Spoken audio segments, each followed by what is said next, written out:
नमस्कार, आप सभी का एक बार फिर से स्वागत है हमारे चैनल भक्ति सागर में। आप सभी को रमा एकादशी की हार्दिक शुभकामनाएं। आइए आज के दिन मिलकर सुनते हैं रमा एकादशी की व्रत कथा, जिससे भगवान विष्णु और माँ लक्ष्मी की कृपा हम सभी पर बनी रहे।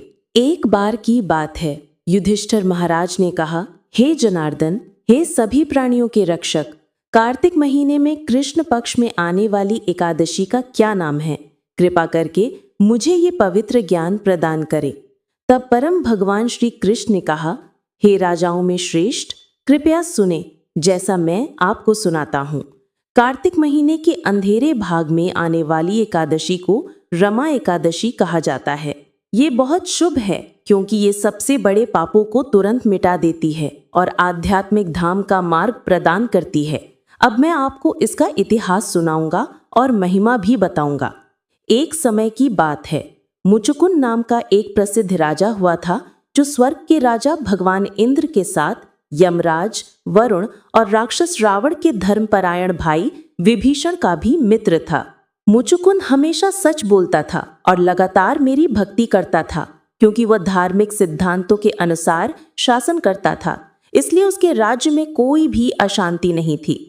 उस मुचुकुंद की एक बेटी थी, जिसका नाम एक पवित्र नदी के नाम पर चंद्रभागा रखा गया था, और राजा ने उसका विवाह चंद्रसेन के पुत्र शोभन से कर दिया। एक दिन शोभन एकादशी के शुभ अवसर पर अपने ससुर के महल गया। इस यात्रा ने शोभन की पत्नी चंद्रभागा को बहुत चिंतित कर दिया, क्योंकि वो जानती थी कि उसका पति शोभन शारीरिक रूप से बहुत कमजोर है और एक दिन के उपवास की तपस्या सहन करना भी उसके लिए समर्थ नहीं है। जब शोभन अपने ससुर की नगरी में गया, तब वहां पे एकादशी से एक दिन पहले यानी दशमी के दिन एक बहुत बड़ा ढोल बजा और घोषणा हुई कि श्री हरि के पवित्र दिन एकादशी पर किसी को भी भोजन नहीं करना है। जब शोभन ने इस ढोल की आवाज सुनी तो उसने अपनी पत्नी से कहा, हे सुंदरी, मुझे अब क्या करना चाहिए? कृपया करके मुझे बताओ कि मैं अपने जीवन को कैसे बचा सकता हूँ। मैं तो बहुत कमजोर हूँ और इस व्रत को सहन नहीं कर पाऊंगा। आपकी पिता की शक्ति का पालन मैं कैसे करूं और साथ ही हमारे मेहमानों को भी कैसे संतुष्ट करूं? चंद्रभागा ने कहा, मेरे प्यारे पति, मेरे पिता के यहाँ कोई भी, यहाँ तक कि हाथी घोड़े भी सभी इस व्रत का पालन करते हैं। मनुष्यों की तो बात ही क्या, एकादशी पर कोई भी जानवर भी भोजन नहीं करता।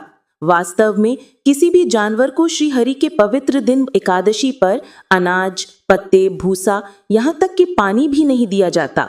आप तो इस उपवास से कैसे बचेंगे? मेरे प्यारे पति, अगर आपको कुछ खाना ही है तो आपको तुरंत यहाँ से चले जाना चाहिए। अब दृढ़ विश्वास के साथ निर्णय कर लें कि आपको क्या करना है। तब राजकुमार शोभन ने कहा, मैंने एकादशी के पवित्र दिन उपवास करने का निर्णय लिया है। अब जो मेरे भाग्य में होगा वही होगा। ऐसा निर्णय करके शोभन ने इस एकादशी पर उपवास करने का प्रयास किया, लेकिन वो अत्यधिक भूख और प्यास से असहनीय रूप से व्याकुल हो गया। अंततः सूर्य पश्चिम में अस्त हो गया और शुभ रात्रि के आगमन से सभी वैष्णव बहुत ही प्रसन्न हुए। हे युधिष्ठिर, सभी भक्तों ने मेरी यानी श्री हरि की पूजा करके रात भर जागरण का आनंद उठाया, लेकिन उस समय राजकुमार शोभन के लिए वो रात बहुत ही असहनीय हो गई। और फिर जब द्वादशी के दिन सूर्य उदय हुआ तो राजकुमार शोभन की मृत्यु हो चुकी थी। अब राजा मुचुकुंद ने अपने दामाद के अंतिम संस्कार का निरीक्षण किया और अग्नि के लिए लकड़ियों का एक बड़ा सा ढेर इकट्ठा करने का आदेश दिया, लेकिन उन्होंने अपनी पुत्री चंद्रभागा को अपने पति के साथ चिता पर न बैठने का आदेश दिया।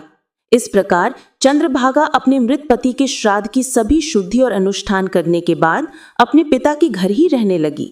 भगवान श्री कृष्ण ने आगे कहा, हे राजन श्रेष्ठ युधिष्ठिर, यद्यपि शोभन की मृत्यु रमा एकादशी व्रत के कारण हुई, लेकिन उसके पुण्य के कारण वो मृत्यु के बाद मंदराचल पर्वत की चोटी पर स्थित एक राज्य का शासक बन गया। ये राज्य देवताओं के नगर जैसा ही था। इस राज्य की इमारतों की दीवारों में अत्यगणित रत्न जड़े हुए थे, जो प्रकाश बिखेर रहे थे। उस राज्य के स्तंभ मणि से बने हुए थे और सोने, चांदी, हीरे, मोती की चमक हर जगह बिखर रही थी। जब राजा शोभन श्वेत छत्र के नीचे सिंहासन पर बैठे तो सेवक भी उनको पंखा कर रहे थे। उनके सिर पर एक शानदार मुकुट था, कानों में सुंदर कुंडल थे, गले में हार था और भुजाओं में रत्न जड़ित बाजूबंद और कंगन थे। उनकी सेवा गंधर्व और अप्सराएं कर रही थी। सचमुच वे दूसरे इंद्र के समान प्रतीत हो रहे थे। और फिर एक दिन सोम शर्मा नाम का एक ब्राह्मण, जो मुचुकुंद के राज्य में ही रहता था, विभिन्न 30 स्थानों की यात्रा करते हुए शोभन के राज्य में जा पहुंचा। ब्राह्मण ने शोभन को उसके पूरे तेज में देखा तो सोचा, ये तो अपने राजा मुचुकुंद का दामाद हो सकता है। जब शोभन ने उस ब्राह्मण सोम शर्मा को आते देखा तो शोभन तुरंत अपने आसन से उठा और उसका स्वागत किया। शोभन द्वारा आदर पूर्वक प्रणाम करने के बाद उसने ब्राह्मण से उसका कुशल क्षेम पूछा। शोभन ने अपने ससुर, अपनी पत्नी और नगर के सभी निवासियों के स्वास्थ्य और कल्याण के बारे में भी पूछा। तब सोम शर्मा ने कहा, हे राजन, आपके ससुर के राज्य में सभी निवासी और प्रजा कुशल है। आपकी पत्नी चंद्रभागा, आपके परिवार के अन्य सदस्य भी कुशल हैं। पूरे राज्य में शांति और समृद्धि है। लेकिन एक बात है, मैं आपको यहाँ पाकर बहुत आश्चर्यजनक हूँ। कृपा करके यहाँ आने के बारे में बताएं। किसी ने भी ऐसा सुंदर शहर नहीं देखा है। कृपया करके मुझे बताएं कि आपको ये कैसे प्राप्त हुआ। राजा शोभन ने अपनी कहानी सुनानी शुरू की। उन्होंने कहा, क्योंकि मैंने रमा एकादशी का पालन किया था, इसलिए मुझे इस शानदार शहर पर शासन करने का अवसर मिला। लेकिन इसकी ये सारी भव्यता अस्थायी है। मैं आपसे इस कमी को ठीक करने के लिए विनती करता हूँ। आप देखते हैं, ये केवल एक क्षणभंगुर शहर है। इस भौतिक दुनिया का एक स्थान है। मैं इसकी सुंदरता और महिमा को स्थायी रूप कैसे दे सकता हूँ। मैं चाहता हूँ कि इस शहर की सुंदरता और महिमा हमेशा के लिए ऐसी ही बनी रहे। इसके लिए मुझे क्या करना होगा? कृपया अपने निर्देशों से मुझे बताएं। ब्राह्मण ने पूछा, ये राज्य स्थिर क्यों नहीं है और ये स्थिर कैसे हो सकता है? कृपया मुझे पूरी तरह समझाएं और मैं इसमें आपकी मदद करने की कोशिश करूंगा। तब शोभन ने कहा, क्योंकि मैंने रमा एकादशी का व्रत बिना किसी श्रद्धा के किया था, इसलिए ये राज्य स्थिर नहीं है। अब सुनो, ये कैसे स्थायी हो सकता है? आप राजा मुचुकुंद की सुंदर पुत्री चंद्रभागा के पास लौट जाओ और उसे बताओ कि तुमने यहाँ इस स्थान और मेरे बारे में क्या देखा और क्या समझा है। निश्चय ही यदि तुम एक शुद्ध हृदय के ब्राह्मण हो तो ये उसे बताओ। इससे मेरा नगर शीघ्र ही स्थायी हो जाएगा। इस प्रकार ब्राह्मण अपने नगर लौट आया और उसने वहां जो भी देखा था वो सब चंद्रभागा को बताया। चंद्रभागा ने अपने पति के बारे में जब ये समाचार सुना तो वो आश्चर्यचकित हुई और बहुत प्रसन्न भी। वो बोली, हे ब्राह्मण, क्या तुमने ये सपने में देखा ये सच है? ब्राह्मण सोम शर्मा ने कहा, हे राजकुमारी, मैंने तुम्हारे दिवंगत पति को उस अद्भुत राज्य में साक्षात देखा है। वो स्वर्ग के क्रीड़ा स्थलों के निवासियों के राजा के समान है। परंतु आपके पूर्व पति ने मुझसे कहा है कि मैं आपको बताऊं कि उनका ये राज्य स्थिर नहीं है और कभी भी नष्ट हो सकता है। इसलिए उन्हें आशा है कि आप इसे स्थायी बनाने का कोई उपाय निकालेंगी। तब चंद्रभागा बोली, तुरंत उस स्थान पर ले चले जहां मेरे पति निवास करते हैं, क्योंकि मैं उन्हें देखने की तीव्र इच्छा रखती हूँ। निश्चय ही मैं अपने जीवन भर प्रत्येक एकादशी का व्रत करके जो भी पुण्य अर्जित किया है उसे उनके राज्य को स्थायी बनाने के लिए दे दूंगी। कृपया मुझे अपने पति से शीघ्र ही मिला दें। कहा जाता है, जो बिछड़े व्यक्तियों को मिला दे उसे बहुत बड़ा पुण्य प्राप्त होता है। तब विनम्र ब्राह्मण सोम शर्मा चंद्रभागा को शोभन के तेजस्वी राज्य में ले गए। लेकिन वहां पहुंचने से पहले वो मंदराचल पर्वत की तलहटी में वामदेव के पवित्र आश्रम में रुके और उन्होंने वामदेव को अपनी सारी बात बताई। वामदेव ने उनकी कहानी सुनकर वेदों के मंत्रों का पाठ किया और पवित्र जल को चंद्रभागा पर छिड़का। वामदेव जैसे महान ऋषि के अनुष्ठानों के प्रभाव से अनेक एकादशियों के व्रत से अर्जित जो पुण्य था उसने चंद्रभागा के शरीर को दिव्य बना दिया। आनंदित विस्मय से चमकती आंखों वाली चंद्रभागा अपनी यात्रा पर आगे बढ़ी।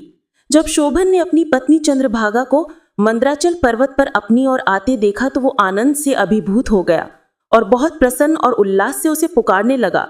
उसके आने पर उसने उसे अपनी बाई ओर बिठाया। चंद्रभागा ने कहा, हे परम प्रिय, अब मैं आपको कुछ ऐसा बताती हूँ जिससे आपको बहुत लाभ होगा। जब मैं 8 वर्ष की थी तभी से मैं प्रत्येक एकादशी पर नियमित रूप से और पूर्ण विश्वास से उपवास करती आ रही हूँ। यदि मैं अपना सारा संचित पुण्य आपको दे दूं तो आपका ये राज्य निश्चित रूप से ही स्थायी हो जाएगा और इसकी समृद्धि महाप्रलय आने तक और बढ़ती रहेगी। अब भगवान श्री कृष्ण ने युधिष्ठिर को इस प्रकार संबोधित करना जारी रखा। भगवान ने कहा, इस प्रकार चंद्रभागा जो सुंदर रूप से बेहतरीन आभूषणों से सुसज्जित थी, जिसका शरीर अत्यंत दिव्य था, उसने अपने पति के साथ शांति और सुख का आनंद उठाया। रमा एकादशी के प्रभाव से शोभन को मंदराचल पर्वत की चोटियों पर अपना राज्य मिल गया, जो उसकी सभी कामनाओं को पूर्ण करने वाला और दिव्य कामधेनु दुधारू गाय के समान शाश्वत सुख देने वाला था। हे राजन, मैंने तुम्हें कार्तिक मास के कृष्ण पक्ष में पड़ने वाली रमा एकादशी की महिमा सुनाई है। जो कोई भी प्रत्येक मास के शुक्ल पक्ष और कृष्ण पक्ष दोनों में पवित्र एकादशियों का व्रत करता है, वो निस्संदेही ब्रह्म हत्या के पाप से मुक्त हो जाता है। व्यक्ति को महीने के शुक्ल पक्ष और कृष्ण पक्ष में आने वाली एकादशियों में भेद नहीं करना चाहिए, जैसा कि हमने देखा कि दोनों ही इस संसार में सुख प्रदान कर सकती हैं और बहुत ही पापी और पतित आत्माओं को भी मुक्त कर सकती हैं। इस प्रकार काली और सफेद गाय भी समान रूप से ही उत्तम दूध देती है। इसी प्रकार कृष्ण पक्ष और शुक्ल पक्ष दोनों की एकादशियां समान रूप से पुण्य देती हैं। अंत में जन्म मृत्यु के चक्र से भी मुक्ति दिलाती हैं। जो कोई भी रमा एकादशी के इस पवित्र दिन की महिमा के इस वर्णन को सुनता है, वो सभी प्रकार के पापों से मुक्त हो जाता है और भगवान विष्णु के परमधाम को प्राप्त करता है। तो ये था शील कृष्ण द्वैपायन वेदव्यास ब्रह्म वैवर्त पुराण से पवित्र कार्तिक कृष्ण एकादशी या रमा एकादशी की महिमा का वर्णन। तो आपको आज की ये रमा एकादशी की कथा कैसी लगी, कमेंट करके जरूर बताएं। आज की ये कथा अच्छी लगी हो तो लाइक जरूर करें और साथ ही अभी तक मेरे चैनल भक्ति सागर को सब्सक्राइब नहीं किया हो तो सब्सक्राइब करना ना भूलें। धन्यवाद।